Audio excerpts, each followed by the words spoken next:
15 मार्च से खर मास प्रारंभ हो रहा है। आप सोचेंगे ये खर मास क्या है? जब सूर्य देवता धनु राशि में जब मीन राशि में प्रवेश करते हैं, यानी कि बृहस्पति देव की राशि में जब भी सूर्य देवता आते हैं तब खरमास होता है। उसको खरमास कहते हैं, खरमास लग जाता है। ये खरमास जब भी लगता है लोग कहते हैं कि जो शुभ समय है, लेकिन सच्चाई तो ये है कि ये समय अशुभ नहीं है, बल्कि ये समय शुभ है। हाँ, ये अशुभ किसके लिए है? ये अशुभ समय है भौतिकता के लिए, संसार के लिए, संसार के कार्यों के लिए। लेकिन ये समय शुभ है आपकी साधना के लिए, आपके धर्म ध्यान के लिए, आपकी आत्मा की शुद्धि के लिए। ये समय बहुत शुभ है और वही समय शुभ होता है जिसमें आत्म साधना हो जाया करती है। याद रखना, प्रकृति हमेशा संतुलन बना करके रखती है। प्रकृति देखती है कि कब तुम्हारी आत्मा में अशुद्धि ज्यादा बढ़ गई है, भौतिकता बढ़ गई है, तो प्रकृति उस समय रोक लगाती है। इसलिए प्राकृतिक तौर पर ही कुछ समय ऐसे आते हैं, ज्योतिष की दृष्टि से कुछ समय ऐसे आते हैं, कुछ ऐसे पर्व आते हैं जिन पर्वों में आपको संसारिक कामों को रोक देना होता है। और वो संसारिक कामों को मात्र रोकना ही नहीं होता कि आप संसारिक काम तो नहीं कर रहे हो, लेकिन आप आलस में पड़े हुए नहीं है। संसारिक कामों को रोकने का मतलब होता है कि आत्म शुद्धि करो, अध्यात्म का काम करो, सेवा करो, दान करो, तप करो, साधना करो, अपने पुण्य को फिर बढ़ाओ। क्योंकि प्रकृति कहती है कि यदि तुम निरंतर भोग भोग भोग में दौड़ते रहोगे, संसार में दौड़ते रहोगे, तो वो संसार की तुम्हारी दौड़ तुम्हारे पुण्य के खाते को खाली कर देगी। इसलिए प्रकृति संतुलन बना करके रखती है। वो ऐसे बीच में समय देती है, ऐसे पर्व लाती है, ऐसी स्थितियां लाती है जिसमें तुम्हें भौतिकता को थोड़े समय के लिए ब्रेक करना होता है और अपनी आत्मा की शुद्धि करनी होती है। जिस प्रकार शरीर को डिटॉक्स किया जाता है, उसी प्रकार ये खरमास आत्मा को डिटॉक्स करते हैं।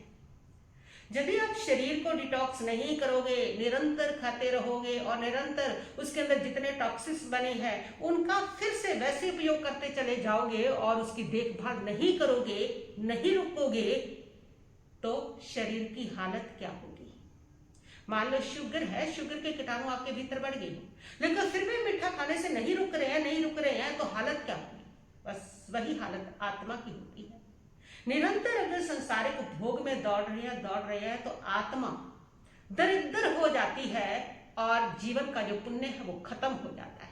इसलिए प्रकृति संतुलन बना के रखती है आपके लिए, बीच में ऐसे ऐसे समय देती है जिसमें आपको कहती है कि बस रुक जाओ, बहुत दौड़ लिए, बहुत धन में, बहुत भोग में बहुत दौड़ लिए, अब थोड़ा ब्रेक करो।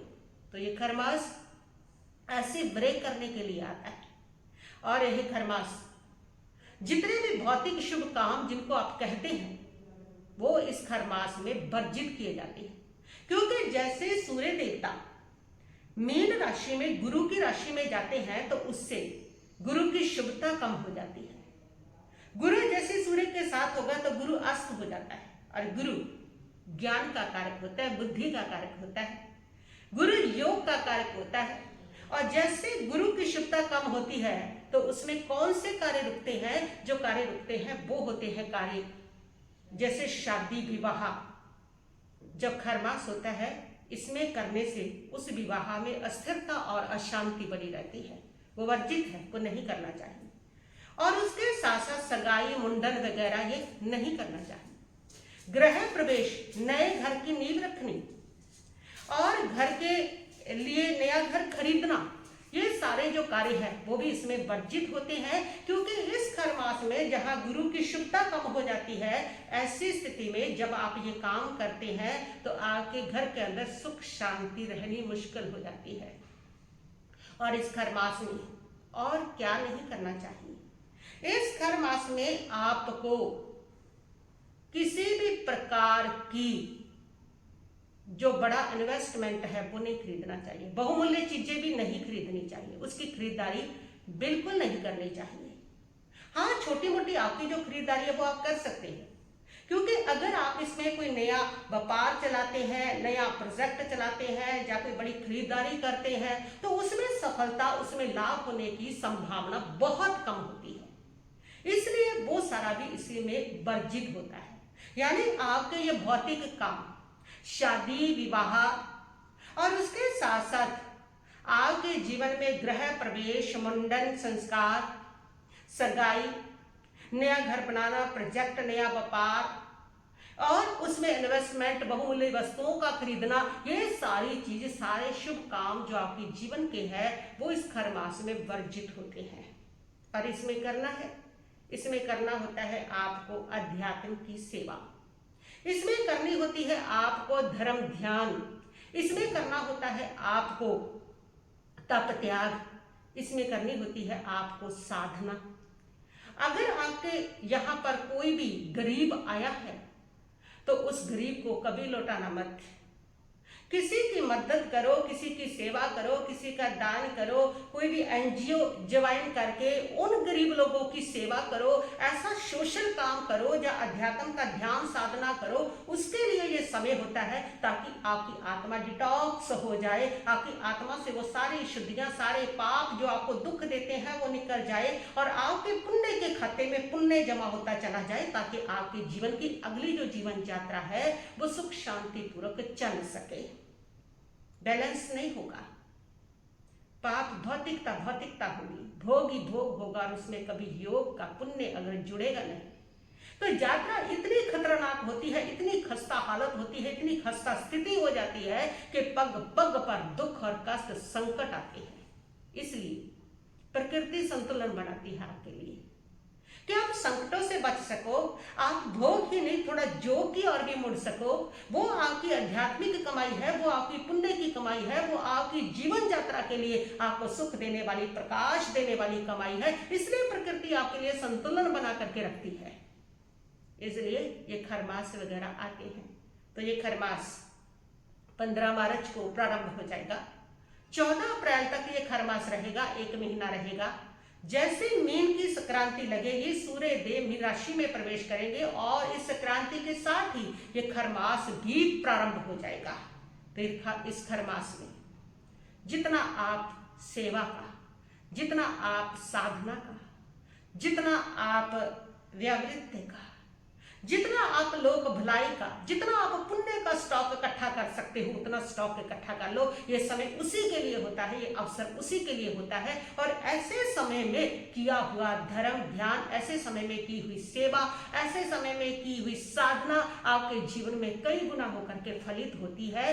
ये खरमास ये कहता है ज्योतिष दृष्टि की गणना से जो सूर्य है वो तेज है, सूर्य जो है वो आत्मा है और बृहस्पति जो है वो ज्ञान का दाता है।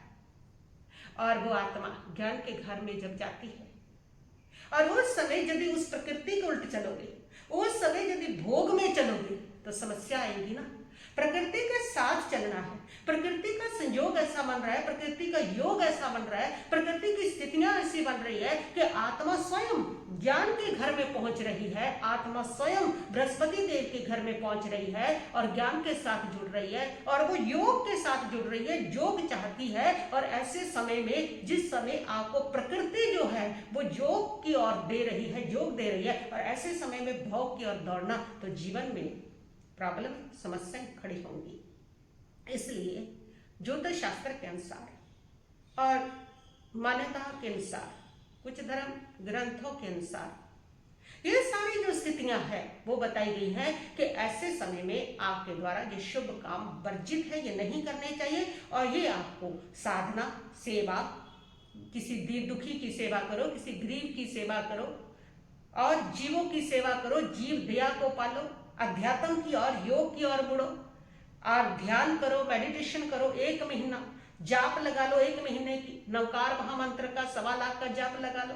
इस 1.25 लाख जाप करना ही करना है, आपकी आत्मा डिटॉक्स हो जाएगी, सारे पाप निकल जाएंगे। नवकार महामंत्र की महिमा कितनी है स्वयं उसमें बताया है, सब पाप पनासनो, सारे पाप समाप्त होते हैं, जीवन में मंगल हो जाता है। कितनी अच्छी तरह से आपका तन भी डिटॉक्स होता है, मन भी डिटॉक्स होता है, आत्मा भी डिटॉक्स होती है। और आत्मा को डिटॉक्स करना बहुत जरूरी है, तभी जीवन में सुख शांति समृद्धि आती है। और अगर आत्मा में टॉक्सिन भर गए ना पापों के, अगर टॉक्सिन भर गए सारे भोग के, तो याद रखना आपके जीवन में सुख शांति एक पल की चैन नहीं आ पाएगी। ये देती है जब आत्मा डिटॉक्स होती है। और प्रकृति आपको यही कहने आती है, वो समय समय पर आपकी आत्मा को डिटॉक्स करने का आमंत्रण देती है, अवसर देती है, आपको मौका देती है कि आप अपनी आत्मा को डिटॉक्स करें। तो ये खरमास, इस खरमास में आप ध्यान रखें 14 मार्च से और 15 मार्च से प्रारंभ होगा और 14 अप्रैल तक ये चलेगा। ये पूरा महीना आप दें, अपनी साधना को दें और इसमें आप पूरी तरह से जो साधना है वह करें और आपका जीवन बहुत अच्छा बीतेगा। बस इतना ही कहती हुई मैं अपने वक्तव्य को यहीं पर स्थगित करती हूँ। ओम शांति शांति शांति भव।